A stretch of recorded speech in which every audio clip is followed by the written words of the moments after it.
Olá pessoal, está gravando, bem-vindos. Essa é a aula 1 do curso de Física 1 Mecânica, né? E nós vamos começar falando, o assunto principal da aula são as unidades de medida, tá? E depois já vamos para o movimento retilíneo. Mas, antes disso, eu gostaria de fazer uma pequena introdução ao método científico, né? Física é uma ciência, né? E essa ciência, assim como todas as outras, está interessada em entender os fenômenos naturais, entender a natureza, o mundo que a gente vive. E entender esse mundo só é possível porque a natureza mostra para a gente todo dia que ela apresenta uma certa regularidade. Ou seja, existe uma série de fenômenos que se repetem, né? E aí essa regularidade atiça a curiosidade humana desde que o ser humano é ser humano, eu acredito, certo? Então, o, desde sempre isso também teve uma importância muito prática, né? Saber que o rio Nilo ia encher e isso ia irrigar a terra era super importante para poder plantar, né? Foi importante para o desenvolvimento da agricultura. Isso era uma questão de sobrevivência, certo? Então, saber que existe uma regularidade entre a estação seca e a estação chuvosa, quando que vai ser? Se o ano passado foi assim, esse ano será assim, veja, já estou usando o conceito de ano, né? Então, isso é super importante e a gente não consegue viver hoje na prática sem isso, ok? Ah, mas do ponto de vista filosófico, isso também é muito importante porque essa regularidade te dá uma percepção de ordem, né? De essa periodicidade leva ao mundo é previsível. Eu vivo numa coisa que é ordenada, tem uma certa ah, intenção por trás, vamos chamar assim. Várias pessoas podem pensar dessa forma, ok? O que a gente tem do ponto de vista prático é o seguinte: do movimento de hoje, nós sabemos de rotação da Terra, você tem a alternância entre o dia e a noite, o período claro e o período escuro. Então eu estou vivo. Fica claro, fica escuro. Fica claro, fica escuro. E a gente sabe que isso vem do movimento de rotação da Terra em torno do eixo aqui, enquanto aqui está o Sol, né? Isso vai alternando a parte da Terra que está apontada para o Sol, e dessa forma você tem alternância entre dia e noite. Então, isso, como eu vejo isso acontecer diariamente, né? Então eu não me preocupo mais se o Sol vai nascer amanhã. O Sol vai nascer amanhã, né? O, outro exemplo, o que a gente chama de mês. Então, o movimento da Lua em torno da Terra, né? Tem a Terra e tem a Lua girando ao redor. Ele leva mais ou menos um mês para se repetir.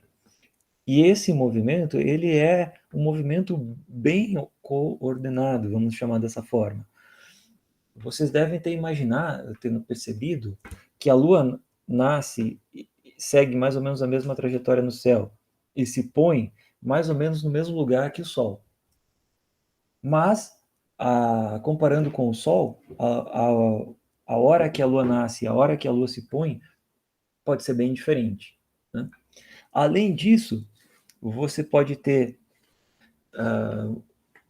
dias nos quais você consegue ver a lua inteira, a gente chama isso de lua cheia, e dias onde você vê só um pouquinho da lua, ou que você não vê a lua, dia ou noite, no período de 24 horas que a lua não está, não é possível de ser vista. Então, isso se deve ao fato que a face, a parte da lua que está iluminada e voltada para a gente, não é sempre a mesma, né? E isso te dá a origem ao que a gente chama de fases da lua. Lua nova, lua crescente, lua cheia, lua minguante, e esse ciclo se repete. Se você for ainda um observador mais atento com relação ao movimento da lua, já deve ter percebido que só na lua cheia a lua nasce mais ou menos no mesmo instante que o Sol se põe, e a Lua se põe mais ou menos no mesmo instante que o Sol nasce. E se a Lua é, por exemplo, crescente ou minguante, a hora que ela aparece no céu é bem diferente da hora que o Sol apareceu naquele dia. E isso tudo é correlacionado. Então, a hora que a Lua aparece, qual a fase da Lua, e isso se repete. E isso leva aproximadamente 30 dias para ocorrer. E isso deu origem para nós, o que a gente chama modernamente de mês. Ah, mas existem meses de 30 dias, existem meses de 28, 29, né, fevereiro, ou de 31 dias. Existem, mas o período, isso é por razões histórico-políticas, o mês de 30 dias, o mês de 31 é uma construção humana. Agora, o período do movimento lunar, aí não, tá? É simplesmente a órbita da Lua, o tempo que leva para o movimento da Lua se repetir. Mais ou menos 30 dias. A gente não precisa ir além disso para você entender que isso deu origem ao que a gente chama de mês. O movimento da Terra ao redor do Sol, então, enquanto a Terra gira até ela se desloca ao redor do Sol, leva aproximadamente 365 dias. E isso é responsável pelas estações do ano. Obviamente, comparado com o inverno, o verão é uma época muito mais agradável, tem muito mais recurso à disposição, certo? Tem muito mais alimento disponível.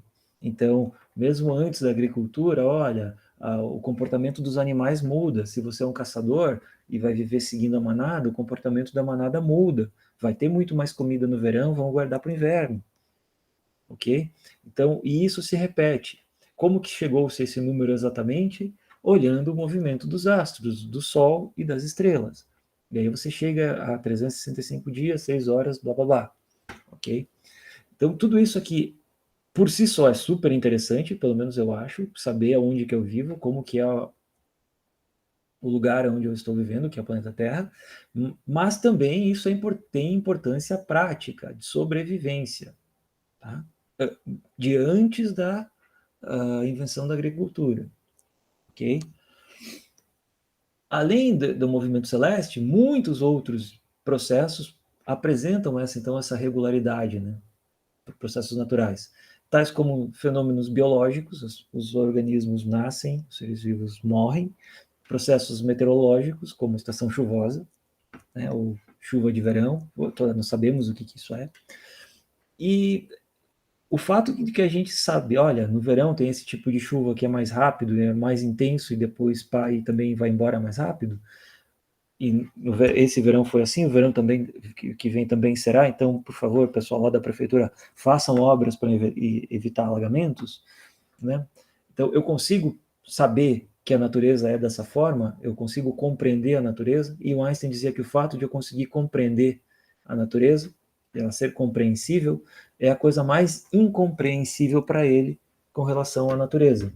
Por que a natureza é dessa forma que nós conseguimos entender? Não precisava ser assim. E, na verdade, existem vários aspectos da natureza que nós ainda não entendemos. Mas sobre aqueles que nós entendemos, ele se referia, olha, por que a gente entende? A natureza não está nem aí para nós, não tem que ser inteligível só porque a gente quer, a gente tem que ter a humildade de reconhecer que a natureza decide por conta. E ele disse que era incompreensível esse fato. Mas é compreensível, isso também é um fato. Então, partindo de essa introduçãozinha de uma página do método da ciência para a física, né? Vamos então limitar já. A gente quer aqui observar, descrever, entender a regularidade dos fenômenos naturais.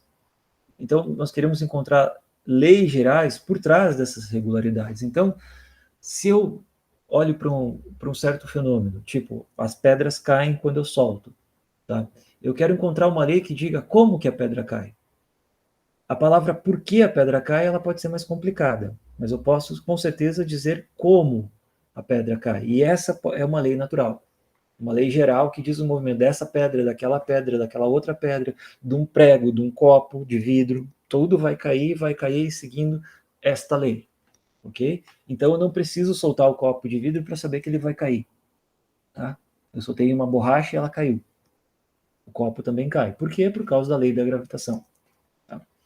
E aí, o método científico, o Galileu, lá no século XVI, é tido como o pai desse método, e a gente fala disso ainda hoje, ele criou uma coisa que, por mais que você tenha críticas ao método científico, é o que de melhor nós temos hoje, que é o seguinte, é a capacidade de você olhar para a natureza, os fenômenos naturais, sem um pré-conceito, sem um pré-julgamento, e sem, principalmente, descartar o resultado que não te agrada. Imagina se todo mundo, quando o médico falou, você está doente, a pessoa fala, não, não estou, eu vou viver como se eu não estivesse e isso vai melhorar por conta própria. Não, né? Eu não posso descartar um resultado de uma experiência só porque ele não me favorece. Eu não posso escolher acreditar, entre aspas, em uma parte da ciência, aquela que faz o meu computador e o meu telefone funcionar, e não acreditar ou negar simplesmente uma outra parte só porque aquilo não concorda com... eu não concordo com aquilo. Bom, a natureza não está nem aí para o que eu concordo, para o que eu não concordo, ou para mim, ok? E o mesmo método, a mesma ideia, o mesmo arcabouço teórico que diz para você que é a Terra que gira em torno do Sol, tá intimamente ligado com o que faz o celular funcionar. Então, se o celular está funcionando, você não pode simplesmente dizer que a outra parte não é verdade só porque você não quer. Tá? E isso causou toda uma revolução. Você se ater a descrever o que você viu, independentemente da sua vontade. Deixa a sua vontade fora do laboratório. Lá no laboratório aconteceu isso, tá? Isso significa o quê? Sem levar em conta o que você quer que aconteça. Esse é o método científico, ok? Então não vale ficar distorcendo, invertendo, tentando causar uma discussão para desqualificar um resultado experimental, desqualificar a mãe natureza e tentar impor a sua vontade acima do resultado experimental. Tá? Não importa quem você seja, porque, bom, né? Não importa quem você seja, se você se jogar do 15º andar pela sacada, tentando provar que a força da gravidade não existe, você vai se esborrachar no chão. Então, não faça isso. Okay? Se a sua ideia é a força gravitacional não existe, esse seria uma experiência para provar que ela existe, mas não faça. Tá bom? A observação e a experimentação são duas coisas que estão intimamente ligadas e são a base do método científico, mas elas não significam exatamente a mesma coisa. Observar, o observatório pode ser você lá fora olhando onde é que está a Lua. A Lua está visível hoje? Em que parte do céu ela está? Qual a fase da Lua? Eu estou observando a Lua. Eu posso até usar o melhor telescópio que eu tiver ao meu alcance para olhar para a Lua. Mas eu não tenho controle sobre o movimento da Lua. A Lua está lá se mexendo da forma que ela se mexe. Ponto.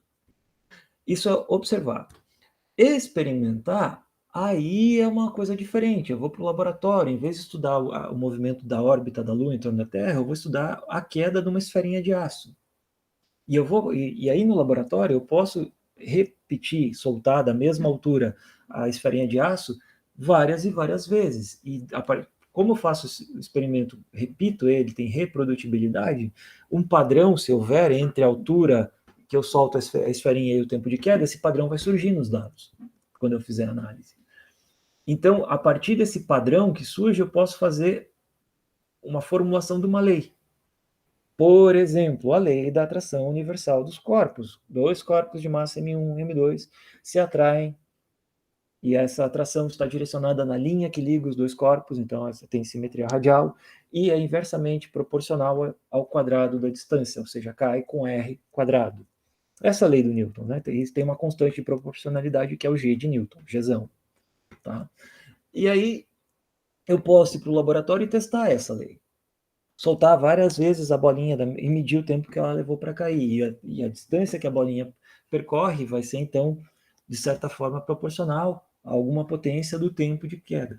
Tem uma relação entre as duas coisas, o tempo e a distância percorrida. Tá? E é o acordo com a experiência que é o juiz supremo da validade de qualquer teoria. Não vale autoridade, não vale hierarquia, não vale iluminação divina. Tá? Então, digamos que eu, professor, você, estudante, eu diga, não cai com R quadrado, cai com R ao cubo. E você vai para o laboratório, você faz 100 medidas ao professor. R ao cubo não dá certo, R quadrado dá certo. E eu te digo, não, mas eu sou professor, escreve aí no papel que que é proporcional a R ao cubo, ao R a menos 3. Não, estaria errado. Você vai muito provavelmente se convencer fazendo a experiência lá em laboratório de física 1 que é proporcional ao inverso do quadrado da distância. Ok? Não vale, mas o professor disse, então tá certo. Não confia, verifica, sempre que for possível. Tá? E também não vale isso aqui, olha, existe uma experiência para a gente saber se está certo ou está errado. Essa experiência a gente ainda não tem tecnologia suficiente para fazer. Então, mas o resultado é esse, confia em mim. Eu sonhei com isso essa noite. Não vale também, tá? A experiência, o acordo com a experiência é que é o juiz supremo da validade. Então, essa palavra que está aqui, que é teoria, muito cuidado, e essa é uma das coisas que dificulta o entendimento da ciência, é que da porta da sala de aula para dentro, essa palavra tem outra conotação, tem outro significado que não o que a gente usa no dia a dia. No dia a dia, eu tenho uma teoria que o padeiro não abriu a padaria porque ele está doente, mas isso é uma ideia que surgiu na minha cabeça agora. Todo dia ele abre a padaria às 7 da manhã, por que hoje ele não abriu? Ele deve estar doente. Isso é uma ideia. É uma teoria no sentido que eu pensei nisso. Teoria científica, não. Teoria científica é o arcabouço de conhecimento que sobreviveu ao teste do juiz supremo, que é a experiência, que é a confrontar com o mundo natural. Um exemplo bem legal, bem bonito, é o do cometa Halley. O Halley não foi o astrônomo que viu o cometa. O Halley estudou a mecânica celeste do Newton, e tendo a informação de que, olha, os chineses viram um cometa passar nessa parte do céu há tantos séculos atrás. Depois, os gregos, estou chutando aqui, não lembro agora de cabeça, viram outro cometa passar séculos mais próximo da gente e era muito parecido, e eles viram assim assado.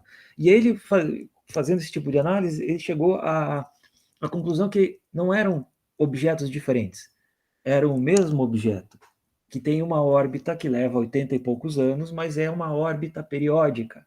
Ele se aproxima do Sol, ele se afasta muito do Sol, ele volta para o Sol, e isso leva lá 80 e poucos anos para ele para ele ficar visível de novo para nós aqui na Terra. E aí ele falou, da mesma forma, a mesma força que faz com que a maçã caia, mantém a Lua em órbita, essa é a conclusão da gravitação universal do Newton, tá? Por isso que na capa do Moisés lá, do livro do Moisés, tem uma maçãzinha na capa, né? O folclore da ciência a respeito disso é que estava tendo uma epidemia de peste e o Newton teve que sair da cidade e se refugiar, voltar para a fazenda, e aí lá ele desenvolveu toda a teoria, e aí a piada é, ele estava dormindo embaixo de um pé de maçã e caiu uma maçã na cabeça dele e ele descobriu a gravitação universal. Não, é óbvio que não foi assim, né, pessoal? Isso é uma piada, no meu entender, até de mau gosto. Mas a ideia, a mesma força que mantém a Lua lá em cima, na órbita dela, ou a Terra girando em torno do Sol, ou os outros planetas girando em torno do Sol, é a força que faz com que a maçã caia. Então, o mundo celeste e o mundo terrestre são geridos pela mesma lei, no fim das contas. E esse é um dos grandes méritos da lei da gravitação. E aí o Halley, sabendo disso, pensou, então, olha, essa pedra que passou ali e que as pessoas viram esse objeto luminoso com essa cauda e tal, naquele século que os chineses viram, depois os gregos viram, aí outras pessoas viram, na verdade é a mesma pedra que tem um período de órbita em torno do Sol de 80 e poucos anos. E aí, a teoria do Halley, ele previu quando ele ia passar e aonde ele ia passar no céu. E aí isso criou um teste indúbio para a teoria, que é o seguinte, ou o cometa passa, ou o cometa não passa. Se o cometa passa, essa história toda está certa. Se o cometa não passou, essa história toda está errada. E você tem que achar onde é que está errado. Pô, mas foi o Halley que disse, baseado na ideia do Newton, isso tem que estar certo, né? Não. A gente só sabe que está certo porque o cometa passou. E aí, como são décadas e mais décadas de intervalo entre o cometa passar uma vez e o cometa passar de novo, gerou-se uma corrida para ver quem ia ser o primeiro a ver o cometa surgindo no horizonte. O Halley, que vai passar de novo, quando eu tiver 80 e alguns anos, eu espero estar aqui para ver. Certo? É uma das minhas metas de vida, ver de novo. Eu vi, ou disseram que eu vi quando eu tinha 4 anos, ou 5 anos, não lembro. Eu espero ver de novo quando ele passar de novo. Tá? Então, se essa previsão aqui que a teoria física fez, olha, o cometa tem que passar, senão algo está errado na teoria, ok? Isso é muito diferente, é um teste inequívoco de, sei lá, Você gosta de vermelho porque o seu signo é Capricórnio. Não, eu sou de Aquário. Ah, mas a Lua estava em Capricórnio. Não, não estava. Bom, eu sempre consigo remendar essa ideia toda de signos, parará, que o movimento dos astros afeta o meu dia.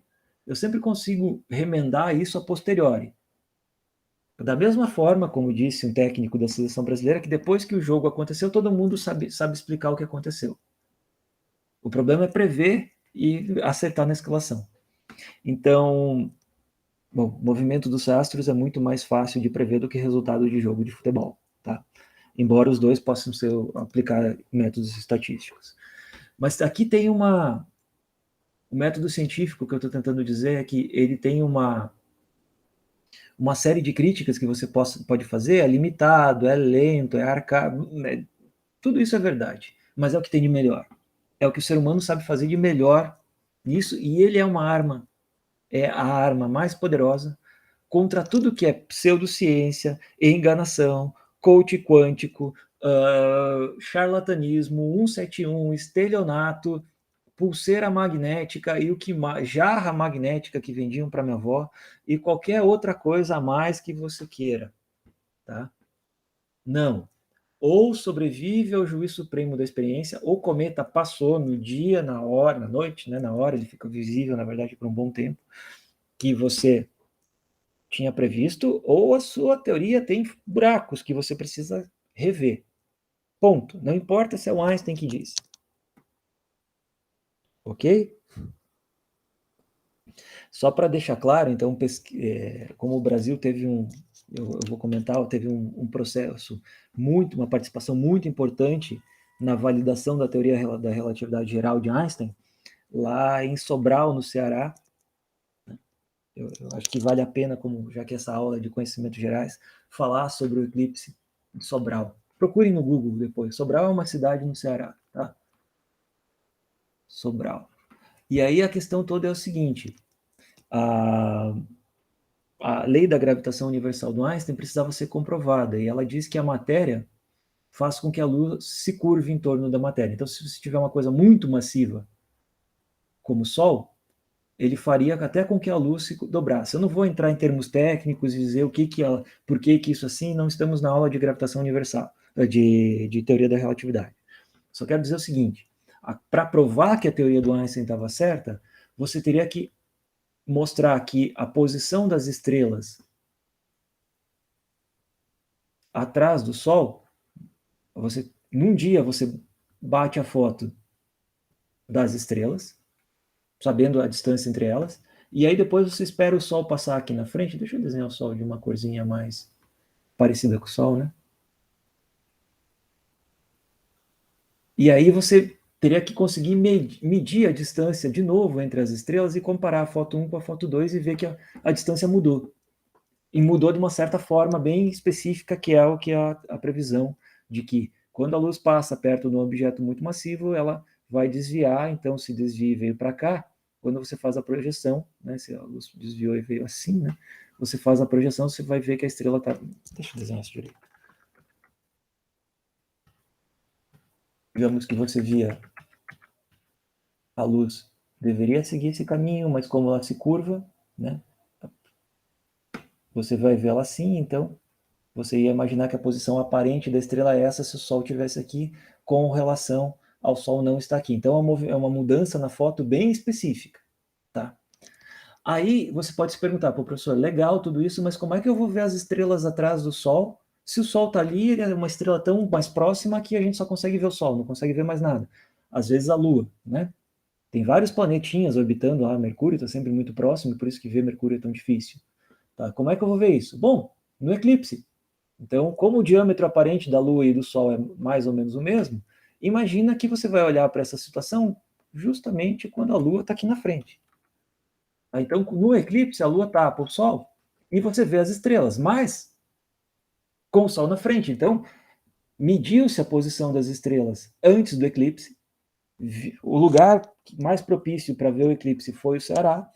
Veio todo mundo para o Ceará, bateram a foto das estrelas, então, usando o telescópio, com o Sol na frente, a Lua na frente do Sol, e a posição mudou tal qual a previsão da teoria da relatividade geral do Einstein. Então, isso foi muito importante para comprovar que, ao passar próximo de um objeto supermassivo, a trajetória da luz muda. Por quê? Porque a posição das estrelas mudou na foto, tal qual a previsão do Einstein. Ok? Isso é uma curiosidade, só para dizer que... E se não tivesse mudado? Então, a teoria da relatividade geral ia precisar ser olhada, seria olhada de outra forma. Não ia ter a aceitação tão grande. E isso foi fazia sentido, mas isso foi esse fato contribuiu muito para a aceitação, para a consolidificação, que, olha, é assim mesmo. Ok? Hoje a gente sabe, tem o efeito da lente gravitacional, blá, blá, blá, mas esse eclipse que foi visto em Sobral foi super importante. Isso acontecia, né, deixa eu desenhar de outra corzinha, então, a posição aparente das estrelas, né, a foto distorcida, né, por causa da lente gravitacional aqui. Então, precisou colocar o Sol, olhar para isso antes e depois do eclipse, então tem o Sol ali, tem a Lua na frente, então dá para ver a estrela e ver as posições aparentes, para comprovar uma das comprovações da relatividade geral. Tá? Então, se não tivesse visto, professor Einstein, olha de novo essas contas aí, entendeu? Não importa a autoridade quem é o Einstein. Tá? Importa se a experiência concordou ou não. Ponto. Tá? E se você acha que a posição das estrelas afeta de alguma forma o seu dia, ou dos planetas, aí eu acho que você precisa rever um pouco seus conceitos. Tá? Então, o método científico dá conta de tudo isso, eu faço na teoria, eu volto a confrontar com a observação, e é assim que o mundo avança. Ok? E para a gente, o, o que a gente vai estar interessado entre todas as coisas aqui na Mecânica 1 nós temos que começar de algum lugar, e o lugar mais propício para começar é dentro do laboratório, medindo tempo, comprimento e massa. Então, tempo, símbolo T, comprimento, símbolo L, e massa, símbolo M. Então, isso eu meço com um relógio, isso eu meço com uma régua, isso eu meço com uma balança. Tá? Só que eu preciso ter um padrão para isso tudo. Tudo bem? Eu preciso ter uma forma de fazer isso. O que é 1 metro? Né? Hoje todo mundo sabe, mas eu preciso de uma definição que todo mundo tenha acesso a ela e que ela não varie. Né? Seria o mínimo, né? necessário para definir o que é uma unidade básica de medida. Então, antigamente, né, se a gente pensar em tempos medievais, o pessoal, para não ir mais para trás ainda no tempo, o pessoal poderia usar, como só tinha um rei, usa o tamanho do pé do rei como unidade fundamental de medida de distância. Então, lá, o tamanho da sua fazenda são tantos pés do rei de comprimento por tantos pés do rei de largura. Só que mudou o rei, mudou o tamanho da sua fazenda, do seu sítiozinho, da sua casa. Isso não é prático. Ou polegadas, né? Vamos usar a distância entre a última articulação do dedo polegar do rei até a ponta do dedo, como uma medida de comprimento. Mas, de novo, trocou o rei, mudou o tamanho. Isso não é prático. Então, as pessoas, em 1792, criaram, né, que 1 metro, vamos definir como 10 elevado a menos 7, só para deixar claro a notação científica, né? 10 elevado a menos 7, isso é igual a 1 sobre 1 seguido de 7 zeros. Tá? 7 zeros aqui. Ok? Da distância do Polo Norte ao Equador, seguindo o meridiano de Paris. Isso é univocamente definido. Você vai até o Polo Norte, pega e vai medindo distância até o Equador, seguindo o meridiano de Paris. Tá, mas isso não é prático. Como que eu vou conferir se isso está certo? Eu pego essa distância e divido por 10 a menos 7, eu multiplico por 10 a menos 7, né, divido por 10 a 7, e vai dar certo. Não é prático para fazer. Certamente não foi assim que as pessoas fizeram, mas isso tem limitação.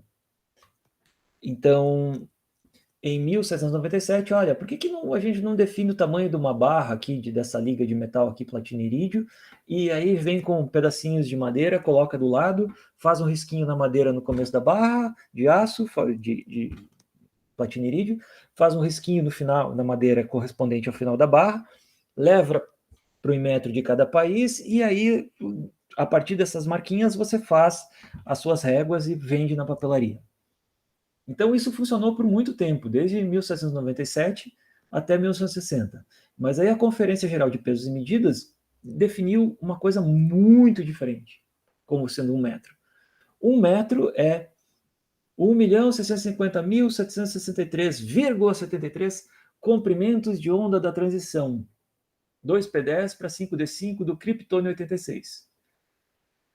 Bom, calma, respira.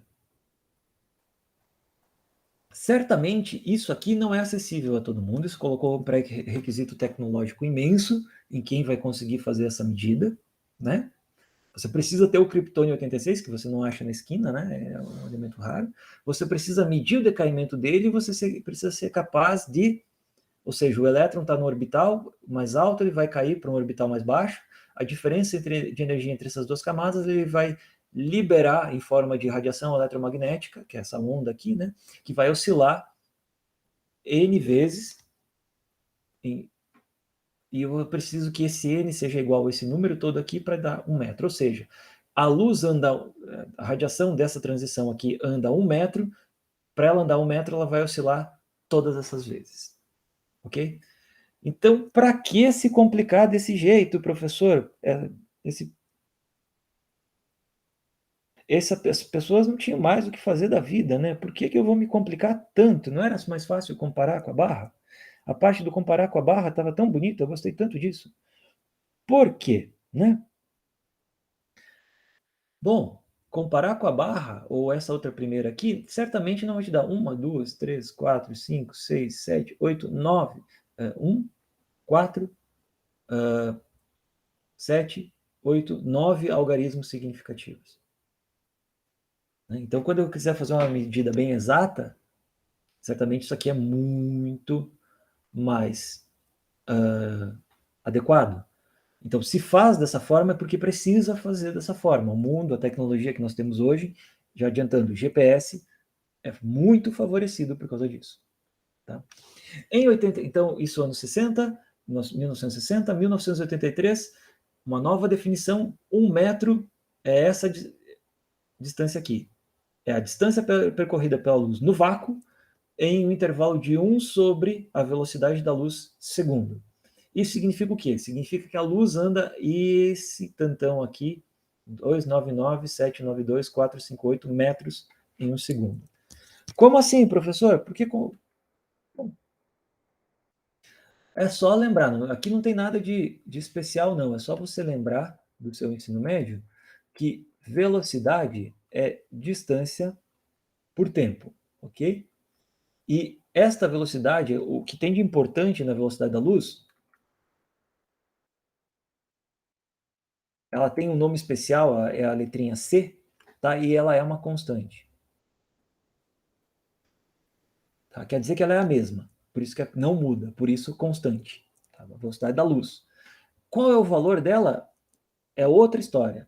Então, lá tem várias casas, né, vários 9 algarismos significativos, mas aproximando. Como assim? Bom, olha só. 299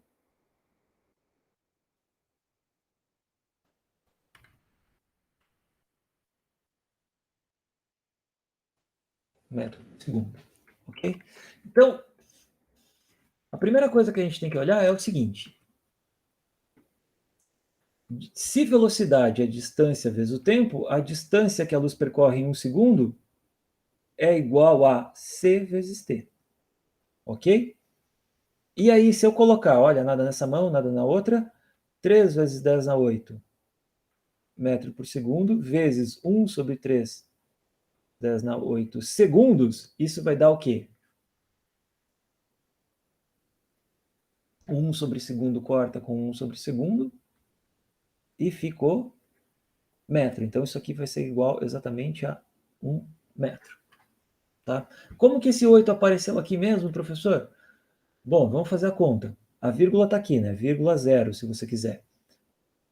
1, 2, 3, 4, 5, 6, 7, 8. Então, andou 8 casinhas. E o 2, então isso ficou igual a 2,9979, blá, blá, blá, metros por segundo, que eu aqui simplesmente arredondei para... Então, isso aqui é o que? Essa dança da vírgula aqui, que a gente tem um nome, isso você pode chamar até em ciência da computação de ponto flutuante, é o que a gente chama de notação científica. Tá? Então tem um expoente aqui do 10. Eu espero que vocês já tenham visto alguma vez na vida. Se não viu, não entendeu, não ficou claro que eu conto as casas, a casa é o espaço que a vírgula vai, tá? Quantas casas a vírgula andou, para não gerar nenhum tipo de problema, tá? Não, conte sempre quantas casinhas a vírgula andou, e isso é igual ao expoente do 10 que você tem que multiplicar aqui. Tá bom? E então o metro foi definido dessa forma para você definir qual é a velocidade da luz no vácuo. E isso é super importante, tá? O eletromagnetismo, toda a tecnologia que a gente tem hoje, comunicação via satélite, GPS, tudo isso depende da velocidade da luz. Tá? Mas do ponto de vista científico, teorias físicas, isso é ainda mais importante. Vocês vão ver isso em Física 3, Física 4. Tá?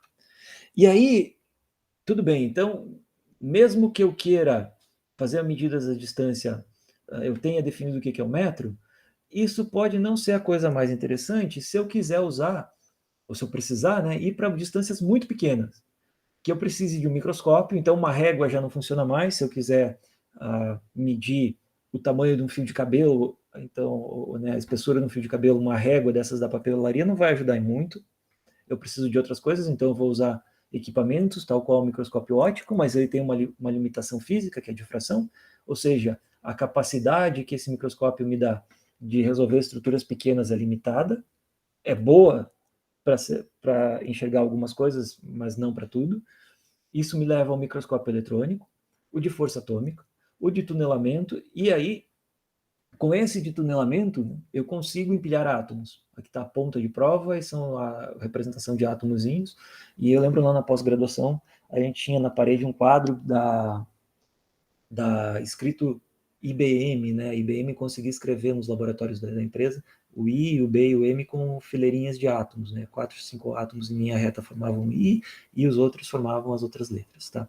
Então, isso é lá anos 70, e foi um pouquinho mais de história mais recente, então, uma corrida entre os físicos terem a descrição do mundo atômico e a IBM ser capaz de criar processadores e com máquinas de computação, computadores, se quiser chamar assim, capazes de resolver os problemas que os físicos tinham proposto a respeito do átomo. E isso, esse conhecimento gerava um hardware mais potente e isso se retroalimentou, e foi assim que muito da computação e da física se desenvolveu, assim, de mão dadas.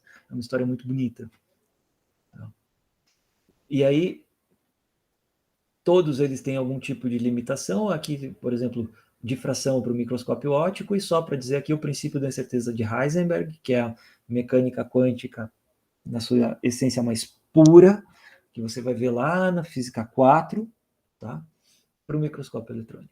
Então, isso aqui obviamente não é o assunto da aula de hoje, eu só estou dizendo que existe para te lançar uma pergunta, para aguçar a curiosidade. A gente está em Física 1, eu espero que lá em Física 4, ou seja, daqui 4 semestres, você entenda isso direitinho. Bom? Para aqueles que forem fazer a disciplina. Recomendo fortemente que faça. Tá?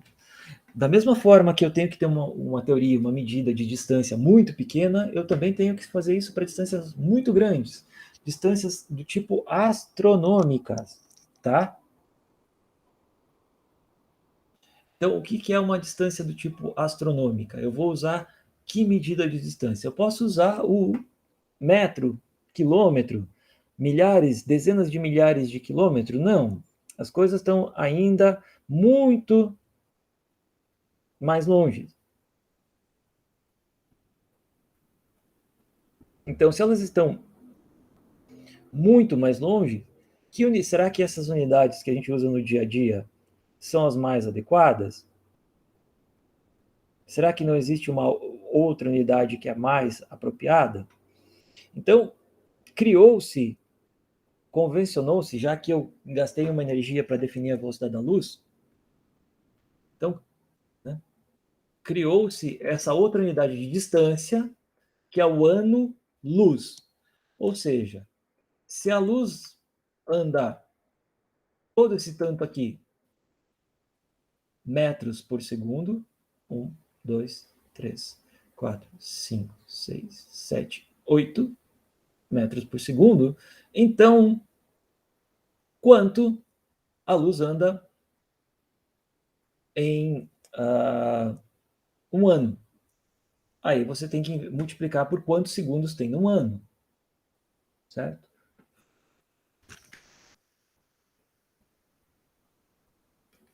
Então, é a distância que a luz anda, 3 vezes 10 na 8 metros por segundo, vezes quantos segundos tem no ano. Já vou fazer esse exemplinho, porque aí vamos ver como que operar com unidades, né? Um ano. Mas um ano são 360 dias, né? Então, como que eu posso fazer essa continha? Eu posso escrever assim: um ano por 360 dias vezes 360 dias. Multipliquei por 1, certo? Multipliquei e dividi por 360 dias. Isso não altera nada. Só que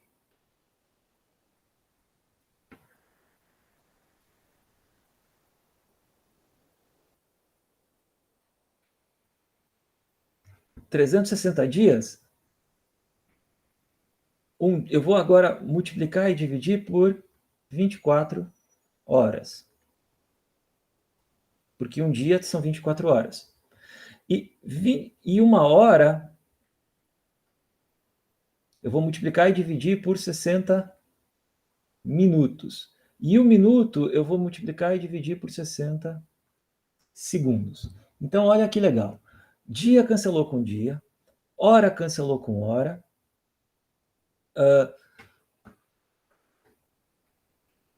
minuto cancelou com minuto e sobrou segundo. Então, um ano são 360 dias, certo? Então, ficou o fator 360. Um dia são 24 horas, tá? Então, sobrou o fator 24. E 24, uma hora são 60 minutos, sobrou o fator 60. E um minuto são 60 segundos. Então, ficou o quê? 3 vezes 10 na 8. E esse segundo acaba cortando com esse, sobrou só um metro. E, né? Que multiplica o quê? 360 vezes 24 vezes 60 vezes 60 metros. Então, eu tenho 60 segundos em um minuto, 60 minutos em uma hora, 24 horas em um dia, 360 dias em um ano. Então, isso tudo aqui é igual à distância que a luz percorre em um ano. Tudo bem? Então, como que eu faço essa conta? Bom, aqui eu tenho 36 vezes 10 ao quadrado, vezes 20, vezes 360, vezes 3 vezes 10 na 8. Ok. Se você quiser, você pode pegar a sua calculadora, onde está ela? Aqui na minha frente, e fazer a continha. 360 vezes 24 vezes 60, vai dar um 360 de novo, né? Vezes 60, 3.600. 360, 24, 6. Então, deu esse número aqui, vezes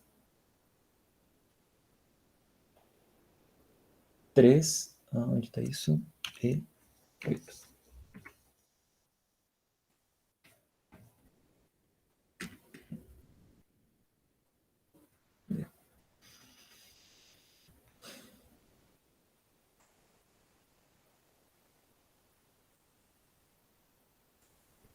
Agora vai.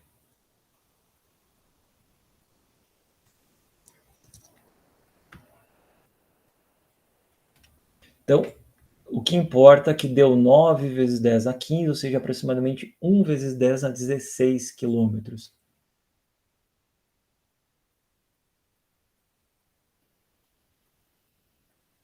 1 vezes 10 a 16 também significa 1 seguido de 16 zeros quilômetros. E essa é uma ótima unidade para você trabalhar com distâncias astronômicas, tá?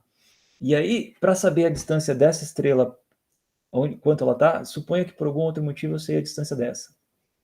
Eu sei a distância dessa, da gente. Então eu posso fazer um triângulo aqui, e por essa triangulação eu sei mais ou menos onde é que está essa estrela aqui.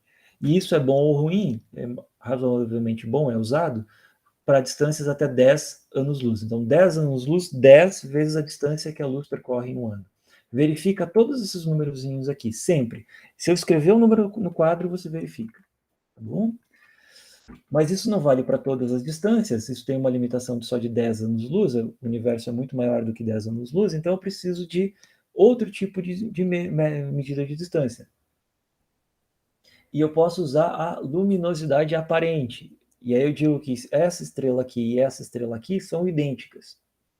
Só que a, a luminosidade dessa ou dessa pequenininha aqui, por exemplo, se é o mesmo tipo de bicho, né? Essa estrela funciona igual a essa, mas essa é muito mais visível do que essa, é porque essa está muito mais longe. Essa ideia acho que é bem intuitiva. Como que eu calculo isso? Bom, a luminosidade cai com o quadrado da distância. Pensa, você tem uma quantidade de energia aqui, uma quantidade de luz, e ela se distribui numa esfera. Essa esfera, que é nós estamos em uma certa distância, né? Que esfera é essa, né? Vamos explicar um pouquinho. Então, aqui você tem a estrela e você pode pensar que quando a estrela nasceu, toda a luz estava aqui concentrada num ponto, que era onde ela estava. A luz começou a andar, essa mesma quantidade de energia tem que se distribuir a uma esfera de raio Rzinho. A luz continua andando, essa mesma quantidade de energia tem que se distribuir agora numa esfera que tem raio Rzão. Ok? E a gente está olhando aqui, que está o nosso olho. Então, a quantidade de luz que chega na areazinha aqui do nosso olho, na areazinha do telescópio, ela permite a gente enxergar a estrela com um certo tamanho, ok? Com uma certa resolução. Isso a gente chama de luminosidade aparente. Então, como isso aqui é a mesma quantidade de energia, só que ela tem que se distribuir por uma esfera, né, cada vez maior enquanto ela anda, então ela vai diminuindo. E isso cai com R ao quadrado, né, porque a área aumenta com R ao quadrado. É a mesma quantidade de energia, só que ela está distribuída numa área muito maior. Então a luminosidade cai com R quadrado. Então, sabendo, eu sei qual é a luminosidade lá, eu estou supondo que é igual a dessa. É o mesmo tipo de estrela. Então, como a luminosidade caiu muito, eu digo que ela está muito mais longe. Mas caiu como? Caiu com R quadrado. Porque a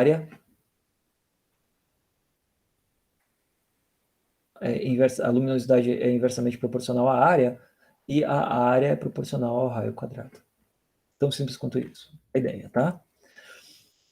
E eu ainda posso usar outra forma de medida, que são velas padrão, tá? Que é a famosa supernova do tipo 1A, vamos ter só esse exemplo. Então, a supernova, por exemplo, tem uma foto aqui, é quando a estrela nova não é de novidade, é de explosão, então a super explosão é quando a estrela morre. Então a gravidade é tão grande e a estrela queimou todo o combustível que a estrela implode e depois ela explode, injetando toda a matéria que ela tem. Isso ela deixa ela sendo um objeto muito mais brilhante, enquanto tem essa explosão, obviamente, do que tudo ao redor. Então você consegue ver essa super explosão. Existiram ao longo dos milênios da história da humanidade algumas explosões que eram de supernova visíveis ao olho nu. E os chineses relatam um segundo sol e blá blá blá, mais distante. É uma explosão de supernova. Tá? Com telescópios grandes isso é visto toda hora. Mas elas estão longe, ainda bem, né? Então, só que o ponto que interessa para nós aqui é que elas explodem sempre da mesma forma. Então, a quantidade de luz que elas emitem é bem conhecida, essa de supernova do tipo 1A, tá? E esse pico de luminosidade é bem definido, então com certeza, essa explosão de supernova aqui é igual àquela explosão de supernova lá longe. Só que chegou muito mais luz aqui do que lá e cai com R quadrado, então eu sei onde é que foi, quão longe estava aquela explosão de supernova. Então, esse método aqui certamente você não vai usar para construir sua casa, mas é uma das formas muito precisas de determinar o tamanho do universo ou a distância que aquela galáxia está, ou que aquele aglomerado de galáxias está, ou seja, o mundo astronômico são distâncias realmente muito diferentes, múltiplos do ano-luz, tá? E aí, a teoria física tem que dar conta desde um mundo muito pequeno, aqui 10 a menos 35 do metro, ou seja, é 1 sobre 1 seguido de 35 zeros, tá? Menor distância conceptível na física moderna, comprimento de Planck. 10 a menos 15, microscopia eletrônica. O átomo 10 a menos 10, o vírus 10 a menos 8, a bactéria 10 a menos 5, comprimento da luz 10 a menos 5 menos 6, a altura do homem 10 a 0, né, 1, 2 metros, a altura a diâmetro da Terra 10 a 7, Sol, distância até o Sol 10 a 11, e a dimensão do universo conhecido 10 a 26. Então, se você somar 26 com 35, 5 e 6, 11, 5, 6. Né? 61 ordens de grandeza aqui. E a teoria física tem que valer em todas elas. Né? Ou, se não a mesma teoria, uma teoria física. A ideia é que a gente tenha a teoria do tudo, né, que descreva tudo isso. Ainda não existe. Tá? Então, da mesma forma que para a distância, no tempo a gente também tem esse problema. Né? A gente precisa de um padrão de tempo. E no início usou-se como relógio qualquer movimento periódico. Nascer do Sol, olha, o Sol nasce, o Sol se põe e o Sol nasce de novo. Esse movimento é periódico, ele se repete, vou usar isso para marcar o tempo do dia. Muito bom, só que tem dias que o Sol fica mais horas visível, tem dias que fica menos. Isso também varia em que ponto da Terra você está. Tá? Olha, a sucessão das estações, verão, outono, inverno, primavera, verão de novo, deu o ano, mas isso também varia. Outros movimentos celestes. E o Galileu, como ele não tinha nada melhor, ele tinha que usar no começo a própria pulsação do sangue, né? Ele colocava o dedo no polegar em cima do pulso e ficava medindo o tempo que levava para o sangue passar por ali, né? E ele usava isso como relógio. Era bom? Não, mas era o melhor que tinha. Tá? Depois disso, já contemporâneo ao Galileu, começaram a usar o movimento de um pêndulo. O que é o pêndulo? Eu pego uma massinha, que eu conheço, pego uma corda, amarro essa corda no teto, ela tem um comprimento L, coloco uma massa M aqui e solto. Ela vai da direita para a esquerda, chega que ela vai da esquerda para a direita, e esse movimento de vai para um lado e vai para o outro se repete com um tempo conhecido. E eu posso usar isso como relógio. Então, um salto tecnológico passou-se a usar a frequência da luz emitida por átomo, tá, como marcador de tempo. Eu também posso usar decaimento radioativo para medir tempo em escala geológica. E o tempo, diferentemente da distância, onde eu posso andar para trás, né, ou para frente, o tempo segue uma certa ordem, né? O tempo avança. Eu tomei todo o cuidado aqui para não dizer que a bolinha do pêndulo aqui vai e volta. Ela não vai e volta. Ela vai da direita para a esquerda, e vai da esquerda para a direita, e vai, e vai, e vai. Ela não volta no tempo. Nada volta no tempo. O tempo vai só para frente. Então, sempre tem esse sentido, né? A seta do tempo do antes e do depois. As pessoas nascem e as pessoas morrem. E isso tem um sentido no tempo, e a razão disso é a segunda lei da termodinâmica, a entropia. Você vai ver isso lá no final de Física 2, tá? E depois, obviamente, na disciplina, ou nas disciplinas de termodinâmica que você for a fazer durante os seus estudos. Tecnicamente, um jeito de enxergar isso, antes e depois, né? Eu pego uma caneca de café e coloco em cima da mesa. O café estava quente. Ele vai esfriar. E você sabe que esse café, por livre e espontânea vontade, nunca mais vai ficar quente. Então, o antes é o café quente e o depois é o café frio. E as coisas acontecem dessa forma e nunca o contrário. Nunca vou colocar um café frio em cima da mesa e ele vai esquentar, sozinho. Tá? Ah, eu peguei uma caneca de alumínio com café frio e coloquei em cima do fogão, da chapa do fogão. Bom, aí você está aquecendo o café. O que eu estou dizendo é que se você largar o café ali em cima de uma mesa, ele frio, ele nunca mais vai esquentar por conta própria. Se você largar ele ali quente, ele vai esfriar. Antes quente, depois frio. Tá? Física 2, termodinâmica, segunda lei, entropia. Tá bom? Mas o tempo segue, então, do antes para o depois. Okay? Relógios. Então, saber que hora é muito importante e fundamental para a navegação. Então, eu sei que hora é aqui, em um dos meridianos, e aí quanto eu vim para a direita ou para a esquerda. Tá? Então, esse quanto eu vim para a direita ou para a esquerda é muito importante para saber onde eu estou com o meu navio. Né? Então, saber que hora é, quanto eu naveguei nessa direção, quanto tempo nessa, aí você vai fazendo as projeções e quanto eu andei. Tá? Então, para isso, eu tinha que fazer essa conta de eu sair daqui tal hora, andei essa distância toda, então eu devo estar mais ou menos aqui, e eu tenho que comparar a posição local com a posição do relógio lá de Greenwich, que foi de onde eu saí, supostamente, tá? Então,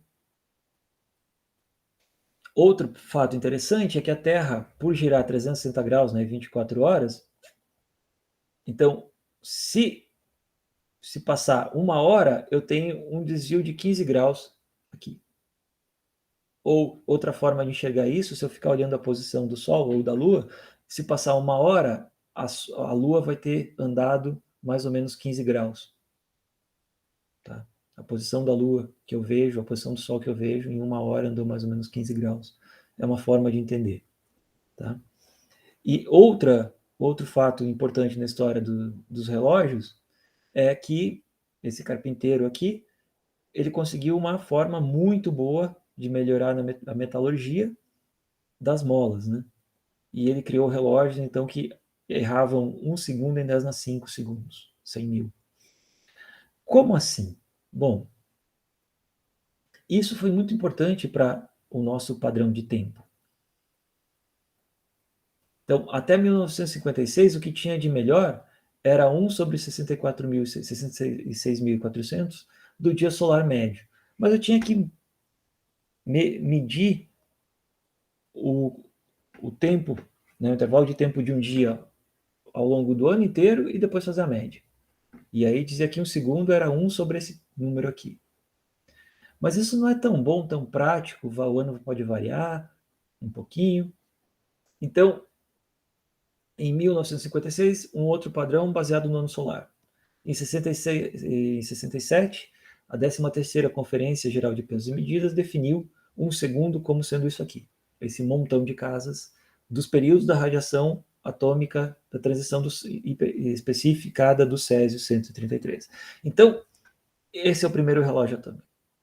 Então, aqui de novo, eu estou usando uma tecnologia super elaborada, super avançada, para o preço é esse a pagar, transição do Césio, tem que medir os ciclos de transição, os períodos de oscilação da radiação emitida pelo átomo de Césio, nessa transição específica, mas eu ganho 1, 2, 3, 4, 5, 6, 7, 8, 9, 10 algarismos significativos. Então, isso aqui é super preciso, né? Super exato. E aí, em 1999, olha como já é próximo da gente, tem o padrão atual de tempo devido ao relógio atômico. Então, como que eu uso o fato de que o Sol anda mais ou menos 15 graus por hora para fazer um relógio? Eu posso fazer um relógio de Sol. Tá? Então, já no Egito, né, em 16 a.C., já tinha o relógio de Sol. Só que a posição aparente do Sol no globo muda com a posição que você está. Então, em 236, né, antes de Cristo, o relógio trazido da Catânia para Roma, o levado, né, já que não estamos em Roma, apresentou o tempo errado aos romanos por 100 anos. Por quê? Porque essa distância entre essas duas cidades não é desprezível. E aí, dependendo de onde você está, a posição aparente do Sol muda. Então, o relógio, você teria que fazer um relógio para cada cidade, uma escala aqui para cada cidade para usar esse efeito. Então, e além disso, isso varia também com as estações do ano. Então, não é tão... Ajuda, mas não é tão bom assim, né? Outro tipo de relógio, a clepsidra, né? Então, você fazia um circuito com água, né? E esse circuito com água girava as pás e gerava um ponteirinho. Então, como essa gota d'água leva um tempo igual que a próxima gota d'água levou, a gota d'água anterior e que a próxima vai levar para percorrer o circuito inteiro, isso significa que você pode usar o movimento da água para marcar o tempo. Funcionou, é bom, certo, foi importante em algum momento, mas depois passou por exemplo, a ampulheta, onde você colocava uma quantidade de areia e girava, né? Quando a areia terminar de passar pela estrangulação aqui e cair, a aula acabou, tá? Não dá para fazer uma medida muito além disso. 1 hora é a quantidade, o tempo que leva para a areia inteira cair, ok? Só que aí a periodicidade do pêndulo permitiu um avanço, um salto tecnológico, né? Tá? O Galileu já tinha visto a importância do pêndulo, ou seja, o pêndulo está aqui. É uma barra com a massa, isso tem um movimento periódico. Tec, tec, tec, tec, tec, tec, tec, tec, e isso faz com que vai mexendo aqui a engrenagem, como esse movimento é periódico, faz com que o relógio, também o ponteiro do relógio, avance de forma constante, marcando as horas e os minutos. Então, essa aqui é a primeira engenhoca que você pode imaginar, com esse monte de rodas dentadas aqui e eixos, para conseguir. Então, enquanto esse peso cai aqui, coloca o sistema inteiro para girar. Então, você dava a corda, você puxava a cordinha do relógio de pêndulo, né? Enquanto o peso desce, ele coloca isso para movimentar, mas o avanço da roda é regulado pelo período do pêndulo, que é constante. E aí você fazia o ponteiro se mover também de velocidade constante e marcar as horas. Tá? E aí,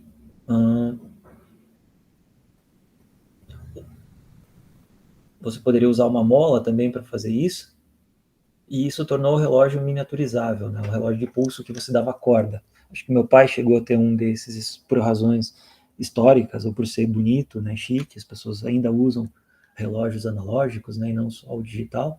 Mas do ponto de vista de marcar a hora, o relógio de quartzo, né, o relógio digital, ele é muito mais preciso do que o relógio mecânico aqui, né, que funciona com engrenagens. Mesmo que você coloque uma pilha aqui em um circuito, com certeza a indicação do relógio digital é muito mais correta, né? Então, o cristal de quartzo vibra e você pode usar essa vibração, transformá-la num impulso elétrico, e esse impulso elétrico você pode usar para criar um padrão de tempo, já que isso aqui vibra sempre igual. E isso mostrou que aquele padrão de 1 sobre 86.400 do ano médio era limitado.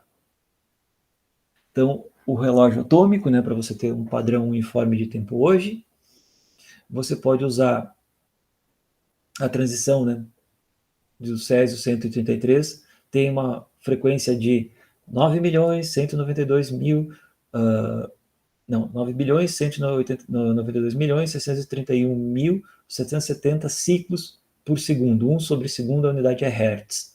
Em física 3, você vai ver, eletromagnetismo, você vai ver por que deu-se o nome do Hertz para a unidade de frequência. Os átomos, então, absorvem a energia de um laser, eles ficam excitados e depois decaem, tá? Liberando essa radiação aqui com essa frequência. E os átomos, então, sempre emitem nessa frequência, então é um bom padrão. Se você criar uma máquina dessas no Brasil, nos Estados Unidos, na China, o césio vai decair sempre da mesma forma.